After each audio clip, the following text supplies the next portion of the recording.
గత కొద్ది సంవత్సరాలుగా పోలీసులు క్రిమినల్ గ్యాంగ్స్ ని ఫినిష్ చేసిన మాట నిజమే. కానీ మనందరం గుర్తుంచుకోవాల్సిన విషయం, మనిషి జాతిలో డబ్బు మీద ఆశ, డబ్బున్నోళ్ల మీద ద్వేషం, సిస్టంకి వ్యతిరేకంగా ఆలోచన ఉన్నంత వరకు ప్రపంచంలో ఏ పోలీసు వ్యవస్థ కూడా క్రిమినల్ గ్యాంగ్స్ని పూర్తిగా ఫినిష్ చేయలేదు. క్రైమ్ చావదు, దాని రూపం మార్చుకుంటుందంతే. కొత్త టైపు క్రైమ్ని ఎప్పుడో ఒకప్పుడు ఒకడు మొదలు పెడతాడు.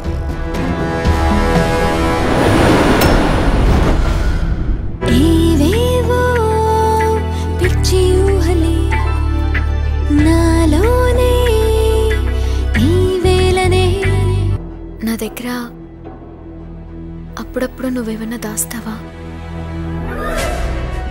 నేను ఒక కంపెనీ పెట్టాలనుకుంటున్నాను. అప్పుడప్పుడు కాదు, చాలాసార్లు. రాయలసీమ ఫ్యాక్షనిస్టులు, హైదరాబాద్ గూండాలు, విజయవాడ రౌడీలు చేసిన బుర్ర తక్కువ పనులు నేను చేయను. ఎందుకంటే క్రైమ్ ఫీల్డ్లో ఒకడికి కానీ ఒక గ్యాంగ్ కానీ గుర్తింపు రావటం మొదలు పెడితే అప్పటి నుంచే వాడు ఆ గ్యాంగ్ ఫినిష్ అయిపోయినట్టే. ఆ పాత వాళ్ళందరూ వాళ్ళ పేర్లని పబ్లిసిటీ చేసుకోవాలన్న మూర్ఖత్వం వల్లే మట్టి కొట్టుకుపోయారు. నా గురించి, నా కంపెనీ గురించి, దాని స్ట్రక్చర్ గురించి నాకు తప్ప ఇంకెవరికి తెలియనివ్వను.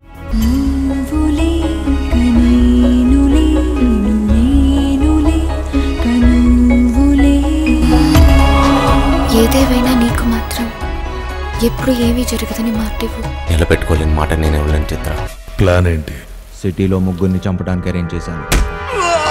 మొదట ఏపీలో number 1 industrialist Nimmagadda Ramprasad, 2 commissioner of police Ramesh Reddy, 3 TV8 owner Ravi Prasad.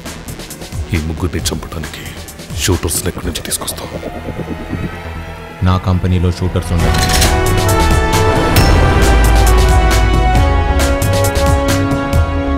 పవర్ని దాచుంచడంలోనే అసలు పవర్ ఉంటుంది.